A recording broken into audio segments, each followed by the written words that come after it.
新聞一開始，趕緊來關心到咱國內這毒品的問題是非常嚴重的。根據就這公安局的調查呢，這毒品非法走私來到台灣的三大管道，有貨櫃專車走私含國際包裹。調查也發現講，這一級毒品依托米子的原料是依托米子酸，主要是對這中國走私入來，才佇咧台灣製造。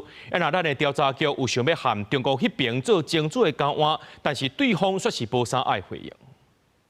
一台賽拖車駕駛走入去台61線管制路段，警方趕緊甲抓落。你現在很緊張是不是？你一直在抖。面對關鍵詢問，查某人一直喘，上驚的代志也是來啊。這是我們的快篩試劑，我現在把它放進去了。台北市淡水這個案件，64歲縣長的駕駛經過嘴內快篩檢測，又果是駕到賽車。對其實施毒品唾液快篩，結果呈現陽性。本案經警詢後，全案移送士林地方檢察署偵辦。駕到賽車衝擊治安，尤其真濟案件，駕駛攏是使用有依托米子酸的喪失煙彈電子煙。根據公安局調查，這種新型毒品的原料依托米子酸，主要是為中國走私來台灣的。因為大陸對這些原料來講，它說是用化學品來管制，它不是毒品管制，所以呢，他們那邊取得非常容易。我們只要提列為第4級毒品的先驅原料。大陸那邊呢，就會把它馬上改變它的化學式。情資往來部分，其實我們有很多情資到大陸去之後，那目前大陸都沒有積極的回應。國內新型毒品真濟，主要靠海空貨櫃運入來，專車接駁走私，